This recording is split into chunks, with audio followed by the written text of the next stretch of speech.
Bulletin की शुरुआत करेंगे बड़ी खबर से। आगरा से बड़ी खबर है, जहां यात्रियों से भरी बस अनियंत्रित होकर पलट गई। ये बड़ी खबर आपको बता रहे हैं आगरा से, जहां पर ये घटना हुई है। हादसे में 4 लोग गंभीर रूप से घायल हुए हैं। बस में 50 यात्री सवार थे। दिल्ली से लखनऊ जा रही थी ये बस। लखनऊ एक्सप्रेसवे पर डौकी थाना क्षेत्र के पास ये हादसा हुआ है। ये बड़ी खबर आपको आगरा से बता रहे हैं, जहां पर ये घटना हुई है। सड़क दुर्घटना हुई है लखनऊ एक्सप्रेसवे पर डौकी थाना क्षेत्र में सड़क हादसा हुआ है और सड़क हादसे में कई लोग घायल हुए हैं। आपको बता दें कि यात्रियों से भरी बस अनियंत्रित होकर पलट गई। हादसे में 4 लोग गंभीर रूप से घायल हुए हैं। कुल 50 यात्री इस बस में सवार थे और दिल्ली से लखनऊ की ओर ये बस जा रही थी जब घटना हुई है। और हमारे संवाददाता मनीष गर्ग हमारे साथ फोन लाइन पर जुड़ चुके हैं। मनीष, क्या जानकारी है इस पूरे हादसे के बारे में आपके पास? बिल्कुल तुझे बता दूं, पूरा मामला लखनऊ एक्सप्रेसवे के थाना डौकी क्षेत्र का है, जहां पर अनियंत्रित होकर स्लीपर कोच पलट जाता है। वहीं जो दिल्ली से लखनऊ जाते समय हादसा हुआ है, वीडियो कोच पलट गई थी स्लीपर कोच पलटने के दौरान, जिसमें 50 यात्री से ज्यादा सवार थे और 4 लोगों की हालत गंभीर है, जिन्हें हायर सेंटर रेफर किया गया। वहीं 12 लोग और घायल हैं, जिन्हें सीएससी में अस्पताल में एडमिट कराया गया है इलाज के लिए। जी, आखिर वजह क्या सामने आ रही है इस हादसे के पीछे? हालांकि ये नियंत्रण होकर बस पलटी हुई है। हालांकि कोई कारण ये साफ नहीं किया गया। हालांकि पुलिस जांच की बात कर रही है कि जांच करके जो भी दोषी होगा, जिस प्रकार से हो सकता है कि बस चालक को नींद की झपकी आई हो या अन्य तमाम कारण होती है, हालांकि ये अभी तक साफ नहीं किया गया। पुलिस जांच की बात कर रही है। जी, बहुत शुक्रिया मनीष जानकारी के लिए।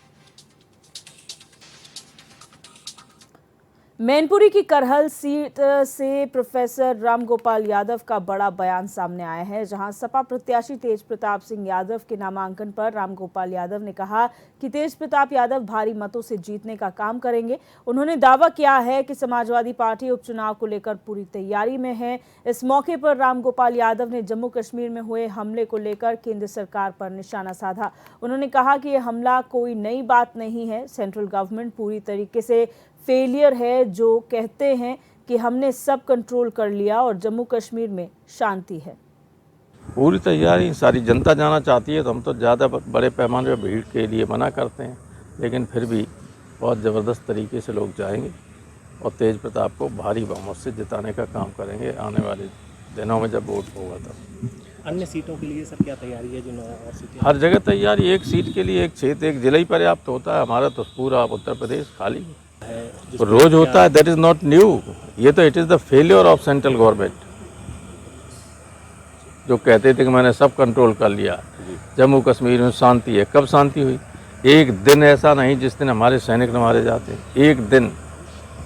दिल्ली में भी कल ब्लास्ट हुआ है, रोनी में। वो तो अभी कोई तय नहीं हो सकता है, कोई चीज़ हो, लेकिन उसमें कोई याद। कैबिनेट मंत्री सतीश चंद्र शर्मा एक दिवसीय दौरे पर अमेठी पहुंचे, जहां उन्होंने सामुदायिक स्वास्थ्य केंद्र का निरीक्षण किया। इस दौरान आशा कार्यकर्ताओं ने प्रभारी मंत्री को ज्ञापन सौंपा। आशा कार्यकर्ताओं ने मांग की है कि प्रोत्साहन राशि को बंद कर एक निश्चित मानदेय दिया जाए। वहीं प्रभारी मंत्री ने आशा कार्यकर्ताओं को आश्वासन दिया है कि उनके मामले को सदन में रखा जाएगा।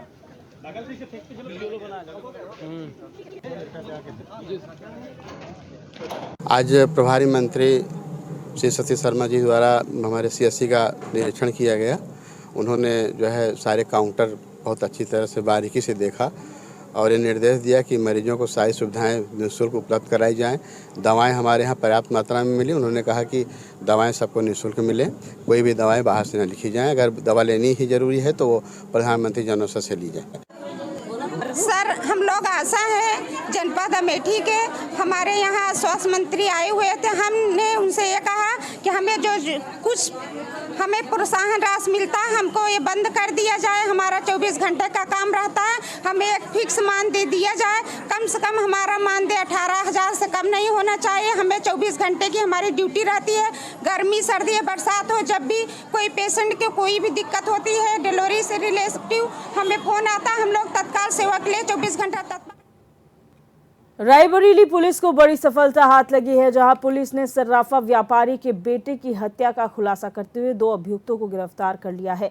आरोपी ने बताया कि उसने मृतक की दुकान पर अपनी पत्नी के गहने रखे हुए थे और उसकी पत्नी गहने लाने का दबाव बना रही थी, जिसके बाद आरोपी ने गहने छुड़ाने और अन्य आभूषणों पर हाथ साफ करने की नीयत से शोभित की हत्या कर दी। फिलहाल पुलिस ने आगे की कार्रवाई शुरू कर दी है।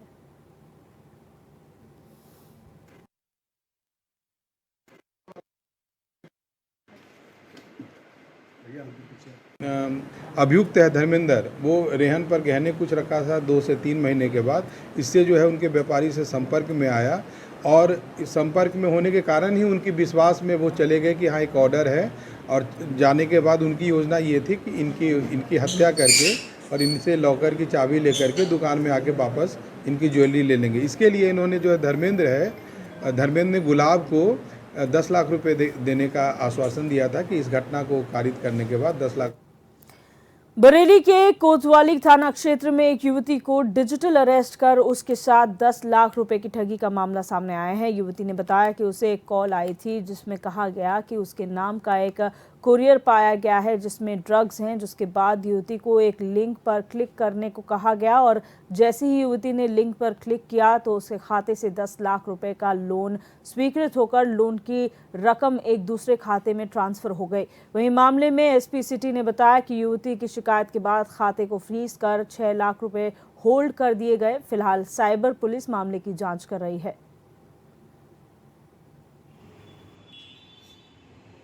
में डिजिटल अरेस्ट की ऐसी तहरीर प्राप्त हुई और तहरीर प्राप्त होने पर साइबर थाने में सुसंगत धाराओं में मुकदमा पंजीकृत हुआ है।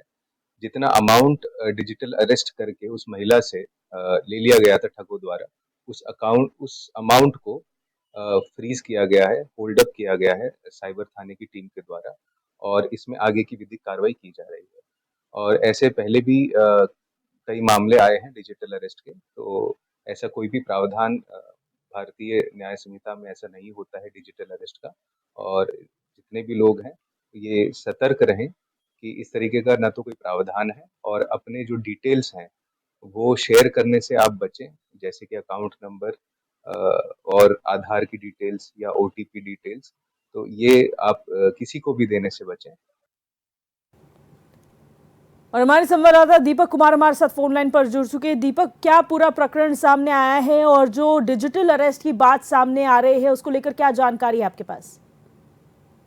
देखिए दिव्या, मैं आपको बता दूं कि एक जो महिला है जो बरेली की रहने वाली हैं और इनके पास 13 अक्टूबर को एक कॉल आया कोरियर नाम से और उनसे कहा गया कि मुंबई में आपका कोरियर ईरान जो जा रहा था उसमें कुछ ड्रग्स जा रहे थे। इस तरह महिला को ऐसी बातों में बहलाया फंसाया गया और उससे 10 लाख रुपए अकाउंट में पड़वा ली गई। जब उस बाद में जब उस महिला ने उस बात की पड़ताल की तब उसे मालूम पड़ा कि उसके साथ में 10 लाख की ठगी हो चुकी है। तब उसने तत्काल बरेली पुलिस की सूचना दी और बरेली एसपी सिटी ने गंभीर धाराओं में उसको मुकदमा दर्ज कर लिया। उन्होंने कहा ऐसे अपराधियों से बचना चाहिए कि किस तरीके से रणनीति बनाकर लोगों के साथ में ठगी करते हैं। और उन्होंने ये भी कहा कि अपना कोई भी पासवर्ड कोई भी आईडी देने से पहले 10 बार सोचे। दिव्या जी, दीपक, यहाँ पर क्या डिजिटल अरेस्ट का ये पहला मामला है या बरेली में कई ऐसे मामले आ चुके हैं और पुलिस प्रशासन लोगों को जागरूक करने के लिए क्या पहल कर रहा है? देखिए बता दूं, ऐसे मामले लगातार बरेली में आते रहे हैं। बरेली में साइबर क्राइम की एक पूरी टीम तैयार की कि ऐसे साइबर क्राइमों को पकड़ा जाए, मगर लोग लगातार अपने ओटीपी शेयर करते थे जिस कारण ठगी होती। ठगी के बाद पुलिस के पास पहुंचे तो पुलिस बार बार ये बात कहती हुई है कि हम आपको लगातार समझाते हैं। पुलिस लगातार कोशिश भी कर रही है ऐसे साइबर क्राइम से लोगों को बचने के लिए जागरूक करती है। और सिटी ने कल भी ये बात कही कि साइबर ठगों से बचा जाए और किसी तरह कोई ओटीपी शेयर ना करें। जी, बहुत शुक्रिया दीपक जानकारी साझा करने के लिए। अब रुक करेंगे कानपुर से खबर का, जहां जाजमऊ में पुलिस को बड़ी सफलता हाथ लगी है। जहां पर आपको बता दें कि पुलिस ने रिटायर्ड एयरफोर्स कर्मी की चेन लूटने वाले आरोपी को मुठभेड़ के दौरान घायल कर दिया और आरोपी के कब्जे से हथियार समेत अन्य सामान बरामद कर आरोपी को अस्पताल में भर्ती कराया।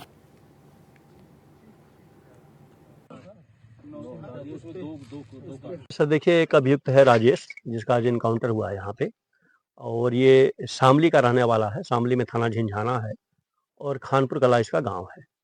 आपको याद होगा एक सप्ताह पहले यहाँ पे एक एक्स आर्मी मैन के साथ जाजमऊ में मॉर्निंग में जब वो टहल रहे थे तो चेन स्नैचिंग हुई थी, जिसमें तत्काल जो इसकी सूचना जब फ्लैश हुई हमारे जो पुलिस कमिश्नर सर हैं उन्होंने तत्काल हम लोग को मौके पे भेजा। हम आए, हमारे डीसीपी आए, हमारे एसीपी आए और सीपी साहब ने इसको कहा कि आप इसको एज ए चैलेंज के रूप में लीजिए, क्योंकि मॉर्निंग में वो भी फोर्स के साथ इंसिडेंट हुआ है। और हम लोगों ने पूरी टीम बनाई, हमारे इंस्पेक्टर जाजमो, इंस्पेक्टर चकेरी और पूरी टीम, मैं पूरी टीम की बधाई देना चाहता हूँ। मेरठ के पल्लवपुरम में पुलिस को बड़ी सफलता हाथ लगी है, जहां पुलिस ने लूट में वांछित चल रहे आरोपी को गिरफ्तार किया है। आपको बता दें कि पुलिस को ये बड़ी सफलता हाथ लगी है और मुठभेड़ के दौरान उसके पैर पर गोली लगी है, जिसके बाद वो घायल हो गया। पुलिस ने बताया कि आरोपी ने शराब के ठेकों के कलेक्शन एजेंट से लूट की वारदात को अंजाम दिया था। वहीं पुलिस ने आरोपी के पास से लूटी गई नकदी, बाइक और तमंचा भी बरामद कर लिया है।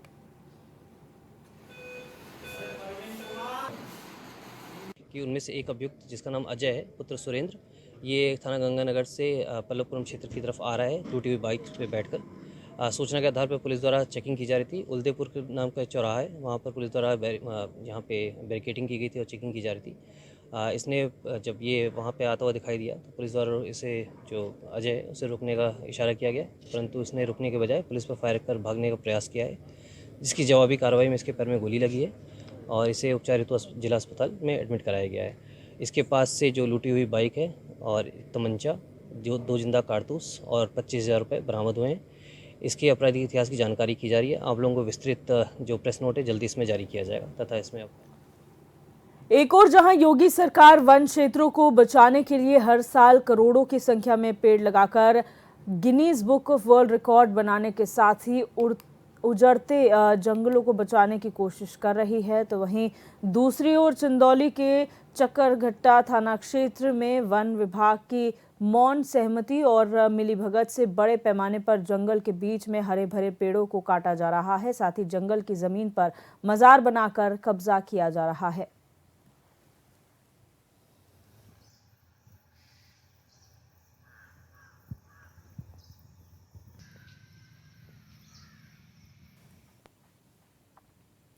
वहीं रामपुर के शाहबाद थाना क्षेत्र के ढकिया गांव में स्वास्थ्य विभाग ने अवैध रूप से चल रहे अस्पताल पर बड़ी कार्रवाई की है। शाहबाद में अवैध रूप से चल रहे एक हॉस्पिटल में स्वास्थ्य विभाग की टीम पहुंची और जांच की।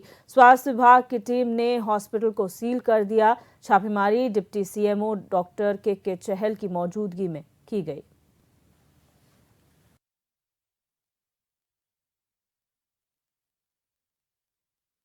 हाँ, आज जो है उसको जो न्यूज़ देख के मैं फ़ोटो भी देखे थे, उसके न्यूज़ भी देखी थी, तो उसके माध्यम से मैंने आज जो है उसको कार्रवाई की।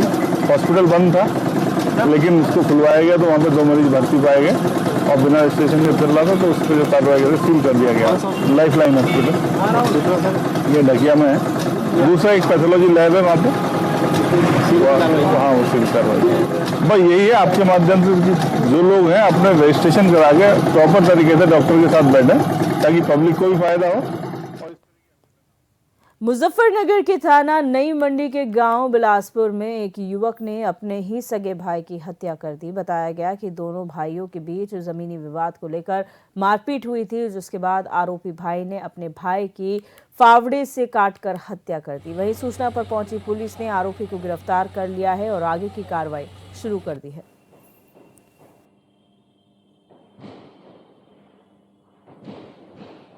आज थाना नई मंडी क्षेत्र के बिलासपुर गांव में 2 भाइयों के बीच जमीनी संबंधी विवाद में मारपीट हुई, जिसमें एक भाई द्वारा दूसरे भाई पर धारदार हथियार से हमला किया गया।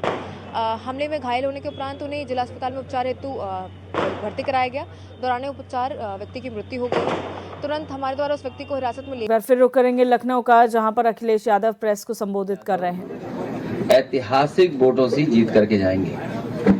मैं करहेल की जनता और मैनपुरी की जनता का बहुत धन्यवाद और आभार प्रकट करूंगा। यहाँ के लोगों ने समाजवादी पार्टी का, नेताजी का हमेशा साथ दिया है। किन्हीं भी कठिन परिस्थितियों में या राजनीतिक कोई फैसला हुआ होगा, यहाँ के लोगों ने समाजवादी पार्टी का हमेशा साथ दिया है। करहेल उपचुनाव में जो होने जा रहा है, ये वो विधानसभा है जहां की जनता समाजवादी पार्टी को हमेशा चुनती रही है और इस बार के चुनाव में मैं कह सकता हूं कि पहले से ज़्यादा समर्थन है, हर वर्ग के लोग साथ हैं, हर वर्ग के लोगों का सहयोग और समर्थन मिलेगा। परिणाम बहुत ऐतिहासिक होने वाला है करेल विधानसभा। जहां तक भारतीय जनता पार्टी का सवाल है, Bharatiya Janata party by elections में किसको लड़ाएं, कैसे पीडीए का मुकाबला करें। पीडीए से घबराए हुए वो बैठे हुए हैं। पहले तो कभी कभी सुन भी लेते थे उनके मुंह से पीडीए, लेकिन इधर जो पीडीए की ताकत या पीडीए के लोग इकट्ठे हुए, एकजुट हुए हैं, अब पीडीए कहना भी वो भूल गए हैं। और इसलिए भूल गए हैं कि पिछले जितने भी फैसले उनके हुए हैं और पूरा कार्यकाल उठा करके देख लें, सबसे ज्यादा भेदभाव, सबसे ज्यादा अन्याय, सबसे ज्यादा भेदभाव का शिकार अगर कोई हुआ है तो यही पीडीए परिवार के लोग हुए। मैं जानता हूं, क्योंकि चैनल बहुत पेड होते हैं आजकल। जिस तरह से एक नई संस्कृति है, नई टेक्नोलॉजी के साथ प्रीपेड चलते हैं, प्रीपेड पोस्ट पेड। जब मैं देख रहा था तो चिंता चैनलों को इस बात की थी कि तेज प्रताप ने तिलक कितना बड़ा लगाया है। क्या कुछ तैयारी है समाजवादी पार्टी की इंडिया अलायंस को लेके? कई बार सवाल ये खड़े होते हैं। तो आपको बता दें, करल विधानसभा सीट से तेज प्रताप यादव ने नामांकन दाखिल किया। उसके बाद अखिलेश यादव ने यहां पर प्रेस को संबोधित किया है और अपनी जीत का दावा किया है।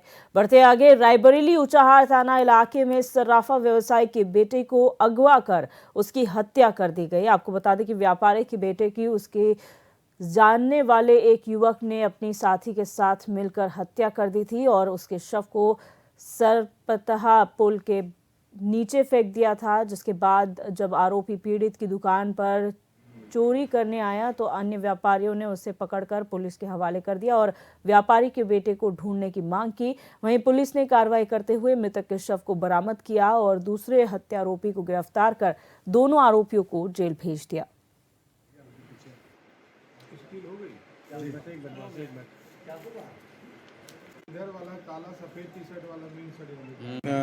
अभियुक्त है धर्मेंद्र, वो रेहन पर गहने कुछ रखा था 2 से 3 महीने के बाद।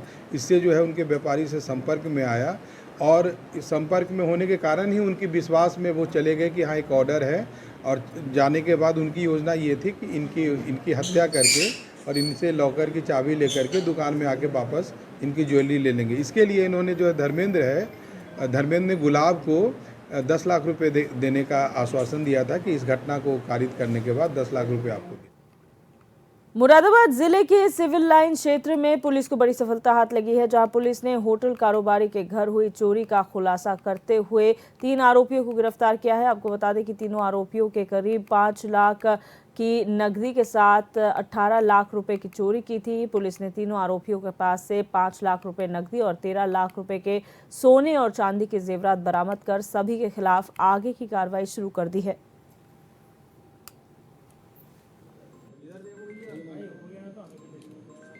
देखिए, ये सिविल लाइंस थाना क्षेत्र में रहने वाले जुबेर खान साहब थे। इनके यहाँ एक मेड काम करती थी। वो काफ़ी दिन से वहाँ काम कर रही थी। बीच में कोरोना काल में संभवतः हट गई थी, पुनः अभी लगभग 2 साल से वहाँ काम कर रही थी। इसने ग्रेजुअली वहाँ से जो घर में ऑर्नामेंट्स थे उसकी लगातार चोरी कर रही थी और चोरी करने के बाद ये अपने हस्बैंड के साथ मिलकर इसने एक व्यक्ति जो रस्तोगी है, विनीत रस्तोगी, उसके दुकान में, उसके शॉप में जाकर ये चोरी किए हुए माल बेच रहे थे। इसमें हम लोग को सूचना मिली, उसके बाद हम लोगों ने इसमें अभियोग पंजीकृत किया और अभियोग पंजीकृत करके इसमें हम लोगों ने जो महिला थी, जो नौकरानी थी घर में, उसको हम लोगों ने अरेस्ट किया है। उसके हस्बैंड को भी अरेस्ट किया है और जहाँ पे जिस शॉप पे ये माल बेच रही थी, जिनके द्वारा खरीदा जा रहा था, उसको भी हम लोगों ने अरेस्ट किया है। और उसमें हम लोगों ने 158 ग्राम गोल्ड और 115 ग्राम सिल्वर और 5,12,000 रुपये हम लोगों ने इन लोगों की पोजीशन से रिकवर किया है और इनको अभी हम जेल भेज रहे हैं। अग्रिम वैधानिक कार्रवाई की जा रही है।